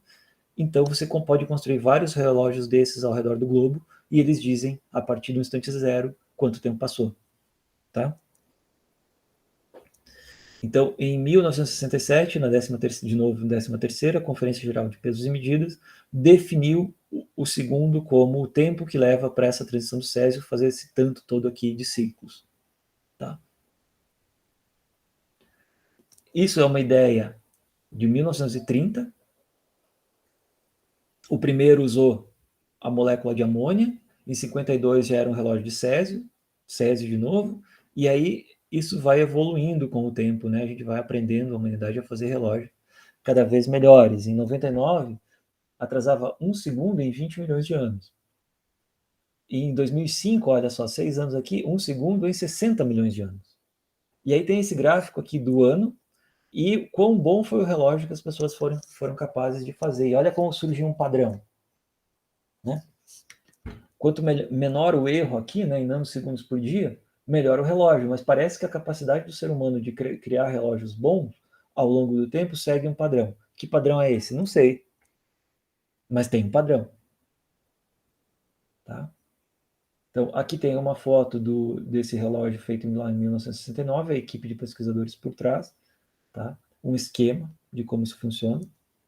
Então, o laser, a cavidade, os átomos, e aí o detetor ele vai receber o laser e vai ficar em um estado de maior energia, aí depois joga essa energia fora sempre da mesma forma, aqui está o detetor, e por aí vai. Bom, para que se complicar tanto, professor? Bom, por causa do GPS. Aonde o avião está? Quanto tempo se passou? Então, na época que o livro foi escrito, eram pelo menos 24 satélites orbitando a 20 mil quilômetros de altitude, né? Todos eles com um relógio atômico lá dentro. Então, ele marca a hora segundo a transição do relógio atômico aqui. Então, é super preciso, o relógio dentro do satélite. O avião leva um relógio de quartzo. E isso dá uma precisão de poucos metros. Como assim? Pelo menos 4, hoje bem mais, mas pelo menos 4 satélites estão visíveis aqui para o avião o tempo todo. E aí ele emite um pulso de radiação, né? Pulso de onda aqui, que se propaga com a velocidade conhecida, vai até o satélite e volta. E volta, bom, o satélite informa que hora é, e você sabe quão distante você está desse satélite pelo tempo que levou para ir e voltar, por exemplo. Então você sabe que hora está no satélite e quão longe você está do satélite. Combinando a informação dos 4 satélites, fazendo essa combinação, não é mais nem triangulação, porque são mais do que 3 objetos, você consegue saber onde você está com uma precisão de poucos metros. Então você sabe o tempo que levou para ir e voltar até um local de posição conhecida e a hora que está lá. Então isso diz onde é que você está. Ok? E com uma precisão de pouquíssimos metros. É o suficiente para você sair do aeroporto e chegar no outro aeroporto. Tá? Ou seguir o GPS com o carro, né? Como vocês podem ver, às vezes a pista é dupla, né? Você tinha que ter pego a pista marginal, quem já dirigiu seguindo o GPS, e você seguiu reto e o GPS leva um tempo para perceber que você não pegou a marginal. Por quê? Bom, porque a pista principal e a pista marginal podem estar tão próximas que ele ainda não entendeu. Ou ele já entendeu, olha, você devia ter saído aqui para o bairro, vamos achar um retorno agora. É isso. Esse é o limite dessa tecnologia. Pouquíssimos metros. Tá? Então, alguns tempos característicos. Né? Eu preciso de ter 10 casas de precisão aqui, 10 algoritmos significativos para poder, no voo do avião, que voa a Terra inteira, ter alguns metros de erro só. Tá? Entre outros. Então, alguns tempos característicos. Né? O tempo da escala de Planck, 10 a menos 43. Tempo para a luz atravessar um núcleo, 10 a menos 23. Período de oscilação da luz visível, 10 a menos 15 do segundo. Rádio FM. Rádio FM, a radiação, de novo, eletromagnetismo, mas a radiação eletromagnética do rádio FM e a radiação eletromagnética da luz visível muda a frequência. Então, o período inverso da frequência só muda que o período de oscilação é 10 a menos 8 do segundo para o rádio FM e o período de oscilação da luz visível é 10 a menos 15. Mas, tirando isso, as duas são radiações eletromagnéticas. Tá? O período do motor do carro veloz 10 a menos 2 do segundo. Duração do dia 10 a 5, do ano 10 a 7, da vida humana 10 a 9. Do surgimento da escrita 10 a 11, surgimento do homem 10 a 13, idade da Terra 10 a 17 e do universo 10 a 18. Tá? Esse fato aqui não é coincidência. Tá? Ele está no sentido de que não é coincidência com o fato que é tão difícil de procurar vida extragaláctica, extraterrestre, né? O fato é que a Terra e a vida na Terra, nós somos muito recentes comparados com a idade do universo. Isso significa que no instante futuro, muito futuro, vai ter mais planetas com condições favoráveis a abrigar a vida. Isso é um resultado bem recente que eu acho super interessante. Então, como a Terra não é tão... ela é muito antiga, e a vida na Terra também é muito antiga, comparando com a idade do universo, então a gente, como espécie, né, a gente é muito antiga. No futuro é mais provável que existam mais mundos parecidos com o nosso, universo afora. Tá? Isso não é achismo. Tá? Uma conta de dado o universo que a gente tem hoje, as estrelas, os sistemas planetários, é muito provável que quando o tempo passar, o universo ficar mais frio, nós teremos mais planetas parecidos com o nosso, capazes de abrigar vida. Bom? Medida do tempo longo e a datação com carbono 14. E aqui está um daqueles temas que pode gerar polêmica, dependendo da plateia, né? Então, a datação com carbono 14 funciona. Por quê? Porque o tempo de meia-vida do carbono 14 ele é um elemento instável, né? Ele decai, e esse tempo de meia-vida de 5.630 anos é o seguinte, se você tiver 1.000 átomos, quanto tempo leva para ter 500? Ele decai e com uma razão constante. Então, embora eu não saiba se eu olho para esse átomo se ele vai decair ou não, se eu tiver 10.000 deles inicialmente, vai levar esse tanto de anos aqui para ter 5.000. E os outros 5.000 caíram para carbono 12. Tá? E a razão carbono 14 para carbono 12 é conhecida. Tá? Para todo ser vivo, a gente troca CO2 com o ambiente. Tá? E isso traz uma quantidade constante, um átomo de carbono 14 para cada 10 a 7,8 vezes 10 na 11 átomos de carbono 12. O carbono 12 está ali e ali ele fica. Esse decai, levando com essa razão de tempo. Então, se você medir quantos átomos de carbono 14 você encontra num ossinho, num fóssil, para quantos átomos de carbono 12, você sabe quanto tempo faz que ele morreu. Porque quando morre, para de trocar CO2, para de entrar carbono 14. O carbono 14 só decai. Então essa razão vai ficar cada vez menor. Um átomo para cada 10, 10 na 11, 10 na 12, 10 na 15 átomos de carbono 12. Então você sabe quanto tempo faz, dado o tempo de meia-vida, que o ser vivo morreu. Então, isso dá para chegar até 20.000 anos, fazendo a datação. Olha, o Brasil é super rico, né? A Argentina também, em ossos de dinossauro, né? Encontrar fósseis. Seguido você vê a notícia, encontramos mais um fóssil lá do período pré-jurássico, blá, blá, blá. Ok? Isso, qual a idade? Bom, eu não vou poder usar carbono 14 para medir qual é a idade daquele dinossauro, mas para objetos até 20.000 anos eu consigo. Tá? E, de novo, se isso vai contra aquilo que você gosta, não é meu problema, nem problema do carbono 14. O método funciona e ponto. Tá? Quilograma padrão. Então, da mesma forma que eu precisei de um padrão para o tempo, um padrão para a distância, eu preciso de um padrão para quantidade de matéria. E aí a quantidade de matéria, lá em 1889, na primeira conferência de pesos e medidas, tá? Tudo isso aqui é para facilitar o comércio, né? Disse que a quantidade de massa que está lá dentro daquela peça de platina e irídio. Então, aquela pecinha que está protegida dentro desses invólucros de vidro aqui, né, é 1 quilograma padrão. Então, você coloca uma outra massinha numa balança e essa aqui de um lado e vai deixar uma igualzinho à outra. A balança ficou em equilíbrio, então você colocou uma massa igual a essa, de 1 quilograma. E aí você traz essa massa, que é a cópia, né, para o metro, e a partir dali você faz a calibração de todas as balanças. Tá? Não tem uma definição em termos de relógio atômico para o que é 1 quilograma padrão, é aquela quantidade lá, é convenção. Da mesma forma que vamos convencionar que a tomada é de 3 pinos ou de 2 pinos, tá bom? Eu não quero ser injusto com a tomada de 3 pinos. Hoje que eu sou pai, eu tenho um filho pequeno em casa, eu adoro a tomada de 3 pinos, porque mesmo que a criança vá lá e tente colocar a mão, ela não consegue, né? quando ela consegue um espaço para entrar o dedo, já não está tendo mais contato entre o pino e a tomada. Então, é muito difícil levar um choque com uma tomada de 3 pinos.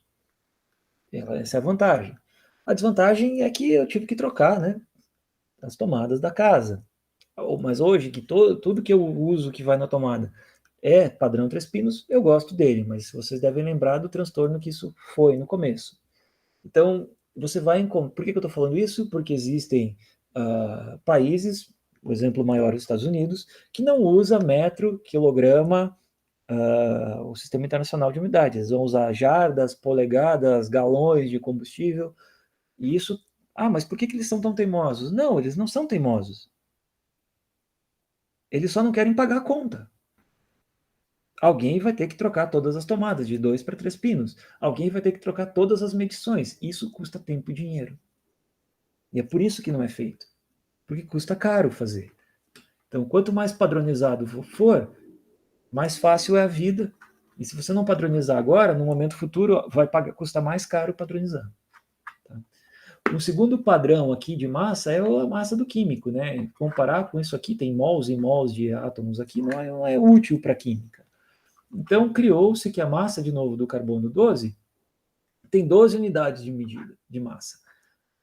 E isso vale esse tanto 1, 2, 3, 4, 5, 6, 7, 8, 9 algarismos significativos, vezes 10 a 27 do quilogramas. Isso é uma convenção.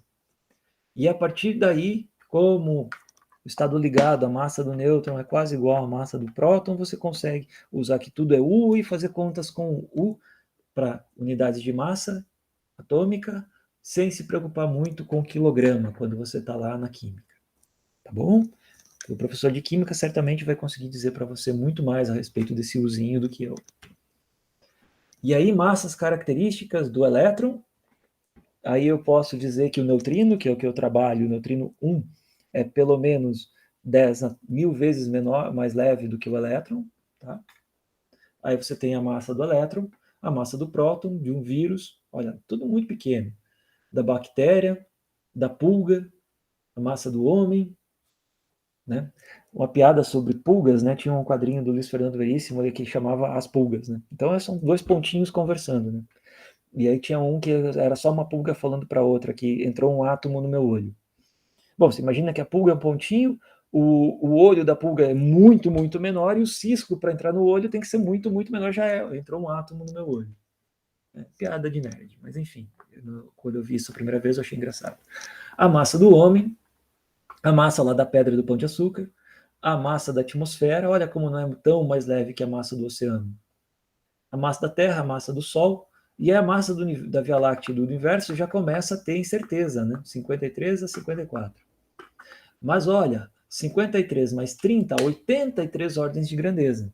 E a gente precisa fazer uma ciência que dê conta de descrever, né, explicar o que acontece com o elétron, com o neutrino, então pode botar mais 3 aqui, né, pelo menos 86, e com o universo. Então não é fácil, mas não é impossível. Todo dia a gente aprende uma coisa nova. Então, unidades para o metro, o símbolo é o m, o comprimento, quilograma, não grama, para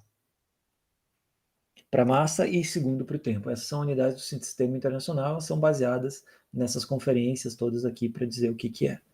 Tá? Então, prefixos, né? Que vocês devem, não precisa decorar, mas é bom ter essa tabela para referência. Giga electronvolts, é o GeV, né? G, 10 na 9. Gigahertz. O 10 a menos 15, femtosegundo. E a eletrônica funciona em 10 a menos 15 do segundo. Então, é uma eletrônica super rápida, né? A eletrônica de 100 segundos, ou seja, precisa de 0,01 segundo para a eletrônica funcionar. Então, eventos que são mais rápidos do que 10 a menos 1, menos 2 do segundo, você não vai conseguir registrar com essa eletrônica. Por isso que vai para nanosegundo, picosegundo, femtosegundo, que é o que a gente tem hoje. Então, só o prefixo, então, micron, né, 10 a menos 6 do metro, nano, 10 a menos 9 do metro, mega, 10 a 6 do metro, né, megametro, megagramas, né? Embora sendo essas construções você não escute todo dia, 1 mega significa 10 a 6. 1 quilo significa 10 a 3. 1 kHz não precisa ser necessariamente 1 quilograma. 1 hecto, 10 na 2. Então, are é uma unidade de área, hectare são 10 na 2 ou 100 ares de terra. Okay, é uma forma de medir tamanho de sítio, fazenda, essas coisas agrárias. Tá? Então, você tem lá o algarismo significativo. Olha só, aqui tem 9 algarismos de significativo. Não tem nada a ver com onde está a vírgula, tá? Eu posso mudar isso aqui de metro para quilômetro e a vírgula passa para cá. Mas esse algarismo ainda continua tendo significado físico. Eu sei que é 8 e não 9. É isso que eu estou falando, tá? Então eu tenho conhecimento a respeito de qual o valor. Tá? E isso significa medir a distância daqui até a rua com a dimensão de uma bactéria, empilhando bactérias. Uma bactéria, outra bactéria, outra bactéria. As pessoas aqui em casa ficam bravos comigo, às vezes, quando eu vou... Pô, mas se a gente trocasse essa mesa de lugar, cabe lá? Eu vou medir usando meus pés, né? Eu coloco o calcanhar na parede, coloco um pé na frente, outro na frente, para medir a mesa e o espaço, supondo. Bom, mas aqui seria usar a mesma ideia aqui para medir a distância de onde você está até a rua, usando bactérias. Isso é saber com 1 em 10 a 9, em 9 algarismos, tá? Se eu disser isso aqui, 3 vezes 10 na 8, eu estou trabalhando com uma precisão normal, uma parte em 10, ou uma parte em 100, ou uma parte em 1000. Isso tudo aqui, normalmente, é a experiência que diz para a gente quantos algarismos significativos temos na medida. Tá? Mas eu não preciso usar isso aqui para o C. Para aqui dentro do curso, 3 vezes 10 na 8 é a velocidade da luz, π é 3.1415 ou 3.14, g é 10. São boas aproximações, tá? E por último, para fechar a aula, uma coisa super importante, então, é a análise dimensional, tá? A análise dimensional é uma área da física super importante que permite ver se a conta toda faz sentido. Porque se eu escrevo 2 vezes 2, esse 2 é tão 2 quanto esse, tá? Mas isso poderia ser distância igual a velocidade vezes tempo de 2 metros por segundo vezes 2 segundos. Então, esse 2 é a velocidade da partícula, metro por segundo, enquanto esse 2 é o tempo, 2 segundos. Segundos cortou com segundos e sobrou 4 metros. Que você vai chegar num número fazendo a conta, eu tenho certeza. Agora, tá certo ou tá errado? Então, se você fizesse raciocínio com as unidades aqui, por mais bobinho que pareça, se a unidade está certa, muito provavelmente a conta está certa. Agora, eu não tenho certeza. Porém, se a unidade deu errado, pode parar, apaga tudo e começa do zero porque está errado. Acha o erro da conta. Se as unidades não bateram, está errado. E a chance do número estar errado também é muito grande. Então, volta e analisa. A unidade deu certo? Tá, eu passo a poder confiar um pouco nesse número que você chegou. Mas mais importante do que isso, se eu fizer uma equação do tipo A é igual a B, qual que é a parte mais importante da equação? É o sinal de igual. Isso aqui me permite garantir o seguinte: se eu multiplicar os dois lados da equação por 2, 2A é igual a 2B. Eu não alterei a igualdade. Mas se é igual, significa que a unidade de A, vamos supor metros, e A é igual a B, implicitamente está que a unidade de B necessariamente também deve ser metros. Não tem como uma laranja ser igual a uma maçã, ok? 1 metro não é igual a 1 segundo, a dimensão é totalmente diferente, ok? Mais para frente no curso, a gente vai começar a trabalhar com unidades que são, a gente se refere comumente a elas com o sobrenome de uma pessoa. Por exemplo, Joule. Joule era o sobrenome do cidadão. O que é Joule?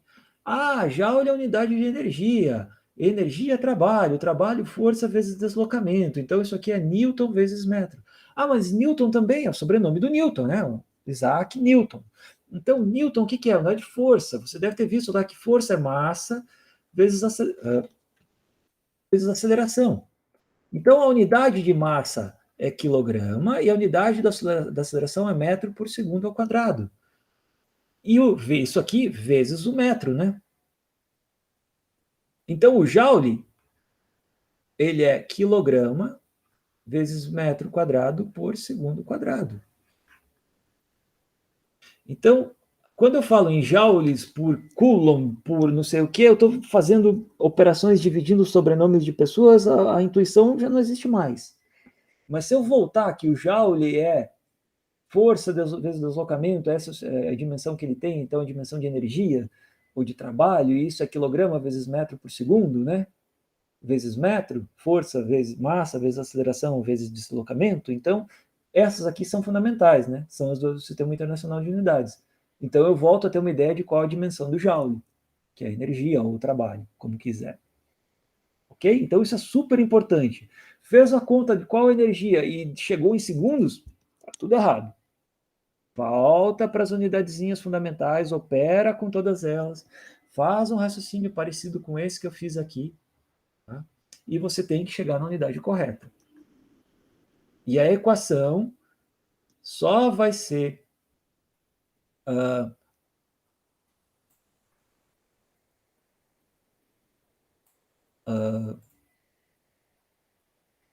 só vai ser correta só se ela for homogênea com relação às unidades.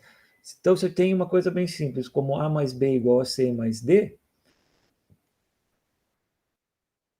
metros mais metros, tem que necessariamente ser igual a metros mais metros, que ainda é metro igual a metro.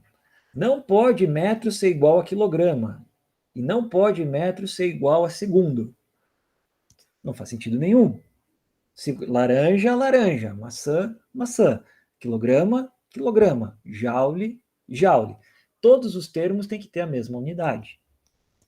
E aí o exemplinho que tem é uma coisa bem interessante, que é o seguinte, vou jogar aqui algo que provavelmente você nunca viu. X de t, na posição da partícula lá do movimento do pêndulo, ela é dada por A mais B cosseno de C vezes T. Qual é a dimensão do A, do B e do C? Dimensão, né? É uma distância, um tempo ou é uma massa? Um comprimento, é um tempo ou é uma massa? Ou qualquer outra coisa? Qual é a dimensão? Bom, se eu estou dizendo que a posição que o objeto ocupa é dada por essa equação, seja ela, não tem a cara daquelas que eu vi lá no ensino médio, enfim, é uma posição. Então, a unidade da posição é metro e a dimensão é distância. Sabemos disso. Então, vamos analisar o cosseno, né? Aqui é um número que vai 0, desculpa, menos 1 menor ou igual ao cosseno de x menor ou igual a 1, significa que o zero está contido no intervalo. Se a gente analisar o caso onde o cosseno é zero, esse número inteiro zero e x é igual a A. Quando que eu zero esse cosseno? Bom, do gráfico da função cosseno, eu sei que cosseno de π sobre 2, mais ou menos π sobre 2, é igual a zero. Concordam? Π sobre 2, 90 graus. Ok? Cosseno de 0 a 1. Então, o que eu tenho? Cosseno de C vezes T tem que ser igual a π igual a zero. Significa que C vezes T tem que ser igual a π sobre 2. Logo, no instante t igual a π sobre 2c, cosseno de ct é igual a zero. Então, vamos olhar o x, o truque é esse, x de t igual a π sobre 2c. Tá? É só escolher o tempo onde o cosseno zero. Isso é a mais b cosseno de quem? C vezes π sobre 2c. C não 2π. Por que eu chutei isso? Olha a mágica acontecendo. Os c's cortam e fica um cosseno de π meios. Eu sei que o cosseno de π meios dá zero. Zero multiplicando b ainda é zero. Então, essa distância aqui, segundo a equação, x de t igual a π sobre 2c é igual a A mais zero, que é igual a A. Ok? Isso é só para explicitar, eu não precisava ter feito isso, só para dizer, olha, se aqui é metros, esse termo tem que necessariamente ter a unidade de metros. Bom, aqui fica óbvio, né? Metro tem que ser igual a metro. Então, a unidade do A é metro. Ponto. Ok? Então, se a unidade do x é comprimento, a unidade do A é comprimento. Se fosse segundos, a do A teria que ser segundos também para a equação ser homogênea. Quando eu fiz isso aqui e zerei o segundo termo, eu espero que tenha ficado óbvio. A é igual a B, x é igual a A dimensão de x é comprimento, a dimensão do A é comprimento também. Agora, x de t é igual a A mais B cosseno ct. Ok, eu já sei que isso tem a dimensão de metro, a unidade é metro, a dimensão de distância, metro, e isso. Tudo isso aqui junto, eu sei que tem que ser metro também. Só que cosseno é um número. Isso me leva a um número sem unidade. Sem unidade, tem uma palavra que significa sem unidade ou sem dimensão, né? Que é o A.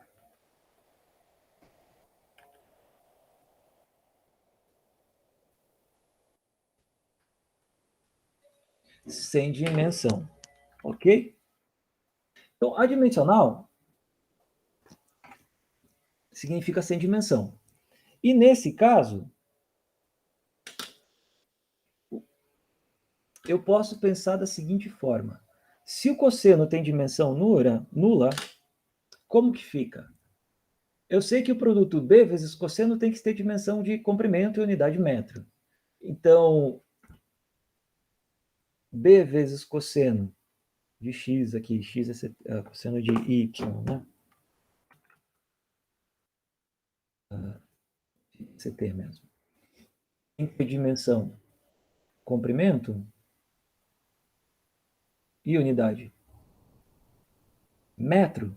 Isso significa dizer o quê?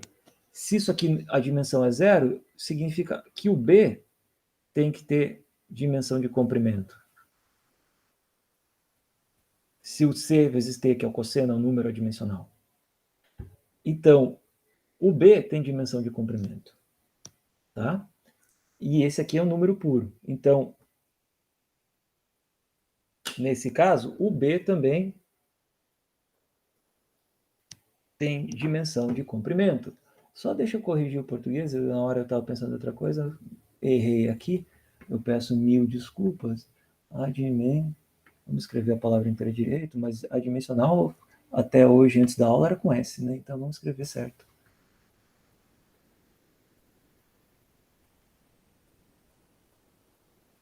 Por favor, né? Com S, não com C. Adimensional. Tá? Então, o B também vai ter dimensão de comprimento, significa que a unidade é metro. E o C? Então, já sabemos que o A tem dimensão de metro, desculpa, unidade de metro, dimensão de comprimento. O B, obrigatoriamente também, porque o cosseno é um número adimensional, o valor, né? Vai de menos 1 até 1 mais 100 dimensão. Mas o argumento não. Eu quero calcular cosseno de Z, onde Z é igual a C vezes T. Mas ninguém nunca saiu por aí calculando o cosseno de 5 metros, certo? A gente calcula cosseno, por exemplo, de 10 graus, ou cosseno de 3 radianos, né? Mas não calcula cosseno de 5 metros, né? Então, a unidade, se isso aqui, o argumento que está aqui é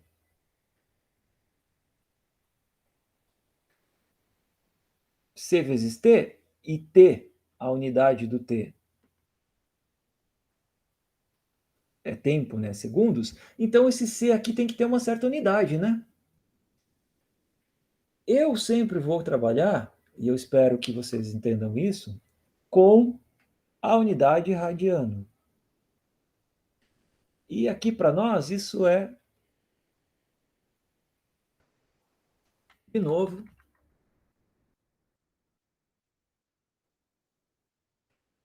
por que é adimensional o radiano? O que é um radiano?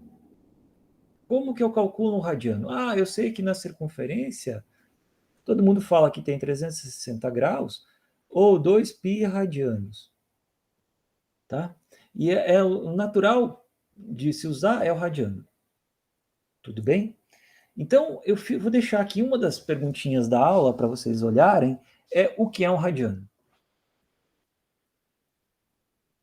Tá? Todo mundo, 360 graus equivalem a 2π radianos, então 10 graus equivalem a x rad. E se eu vier aqui na calculadora, cadê a nossa amiga calculadora? Eu fechei. Tá? Aqui, ó, radianos, graus, gradianos, mas vamos ficar só entre graus e radianos. Tá? O que é um radiano? Eu consigo converter graus em radianos e a conta do número, mas qual é a definição de radiano? Isso então fica, eu vou até desenhar aqui, para vocês darem uma olhadinha, perguntar para o professor de geometria por que essa unidade é tão importante, por que as funções trigonométricas são naturalmente definidas esperando um argumento em radiano. Eu já estou adiantando que é adimensional, mas como que isso foi criado? Certamente não fui eu, Diego, que inventei essa história toda, tá bom? Então fica como teminha para casinha, o primeiro deles, entender o que é um radiano. Tá?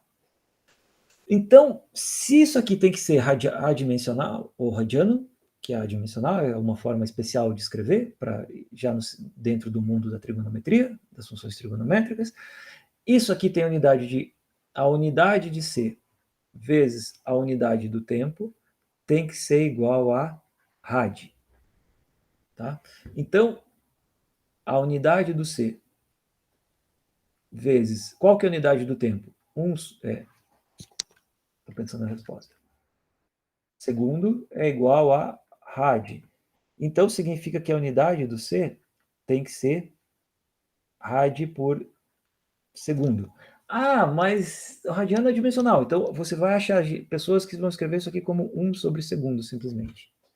Ou radiano por segundo. É frequência. Tá? Cosseno de CT, frequência vezes tempo. Tá? Por segundo, rad por segundo. Tá? Ok? Então, o que é um radiano? Ficou de teminha para casinha. E aí, uma forma de você pôr números nisso tudo é fazer o seguinte. Tudo isso já foi dito. O exemplinho está aqui, mas eu posso usar isso da seguinte forma. Eu vou usar essas 3 letrinhas, massa, comprimento e tempo, elevado a um certo expoente, para entender qual é a dimensão, antes de entender a unidade. Então, nessa brincadeira, a dimensão do A tinha que ser a dimensão do X, que é comprimento. Tá? Então, comprimento elevado a 1, L a 1, massa elevado a 1 está aqui, né, subentendido, massa elevado a 0, que é 1 multiplicando, e tempo elevado a 0 é 1 multiplicando, enquanto a potência do L, que é 1. Então, se é comprimento, é isso.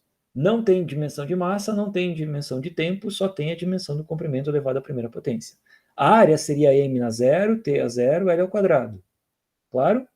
Dimensão de área. Volume seria massa elevado a 0, L elevado ao cubo, T elevado a 0. E aí, pelo mesmo raciocínio, eu posso fazer que C vezes T tem que ser adimensional. Isso implica que C vai ter unidade, né, 1 sobre T, 1 sobre segundo aqui, então M elevado a 0, L elevado a 0, ou seja, não tem dimensão de massa, não tem dimensão de comprimento, mas tem dimensão de 1 sobre tempo, dimensão de frequência. Né? E pelo mesmo raciocínio, para que a unidade disso aqui tudo, a dimensão disso aqui tudo seja comprimento, a dimensão do B tem que ser massa a 0, comprimento elevado à primeira potência, T a 0 também. Tá? E aí você tem que, todo mundo aqui faz sentido. Aprendam, se acostumem a pensar dessa forma, porque se você fizer a conta e chegar que o B vale 4 metros por segundo, metro por segundo é velocidade, não posição. Quilograma vezes metros? Não, isso também não é. dimensão de comprimento, está errado. A equação não faz sentido. Só vai fazer sentido comprimento, comprimento, comprimento. Tá? É isso que está escrito aqui. E aí, bom, esse outro exemplo também é bem legal, é o último exemplo da aula. Qual é o tempo necessário para um objeto solto a partir de uma certa altura? Eu soltei ele aqui, ele cai. Qual é o tempo que ele leva para atingir o chão? E a minha única hipótese é: esse tempo depende da massa, da altura e da aceleração da gravidade, seja lá qual for a aceleração da gravidade. Então, o tempo tem que ser proporcional à massa elevada a uma certa potência, a altura elevada a uma certa potência e a aceleração elevada a uma certa potência. Então, tempo é massa m na alfa, L a beta, e a aceleração é metro por segundo ao quadrado elevado a uma certa potência. Ok? Só que isso tem que dar dimensão de tempo. Então, a unidade que tem que surgir aí é segundos. Então, aqui eu tenho tem que ser segundos.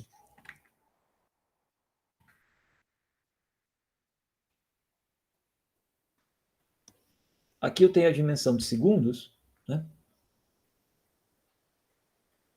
M a alfa, L a beta, e eu tenho L sobre T quadrado, a gama.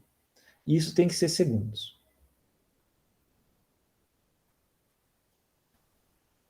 A unidade tem que ser segundos. Deixa eu escrever só S em vez de segundos, que a representação certa é S. Ou S, tá? Só que esse meu S aqui é parecido com 5, então eu às vezes escrevo esse S cursivo aqui.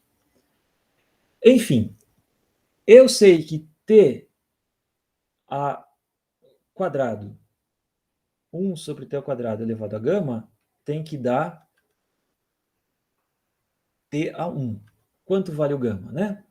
Isso aqui, 1 sobre T ao quadrado, também é escrever T a menos 2 elevado a gama. Tem que ser igual a T a 1. Então, se eu trabalhar só com a base, menos 2 gama é igual a 1. Gama, só com a potência, desculpa, e não com a base, já que é a mesma base, gama é igual a menos 1 meio. Ok? Então, matou o problema do tempo. Só que eu ainda fiquei com o problema do beta aqui, né? Então, eu tenho L elevado a gama. Então, eu tenho L a beta, L a gama, tem que ser igual a L a zero. Ok? E o gama eu sei que é menos 1 meio. Então, eu sei que beta mais gama é igual a zero, beta menos 1 meio é igual a zero, beta é igual a 1 meio. Então, gama é menos 1 meio, beta é 1 meio. E eu sei que, bom, isso aqui tudo já deu segundo, né? Já deu tempo. E então, alfa obrigatoriamente é zero. Então, m elevado a zero. Só que olha que interessante, só partindo da hipótese, isso já está tudo aqui. Tá?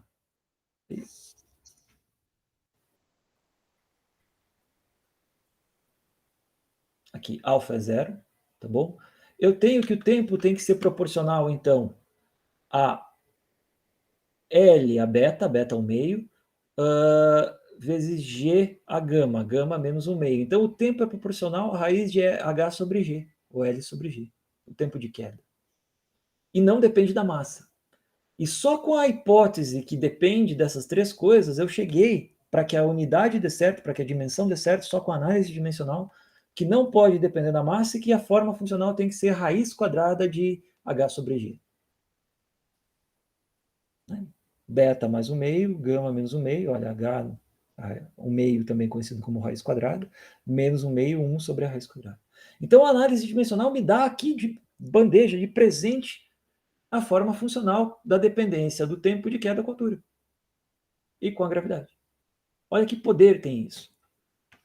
Esse segundo exemplo é a mesma coisa, a hipótese da resistência do ar, eu vou deixar para você refazer a continha, e aí ficam mais exercícios aqui, tá? Esse a gente fez, e esses exercíciozinhos aqui ficam para você testar o que você já viu em aula. Junto com isso vai ter as listas de exercícios que vão estar publicados no site.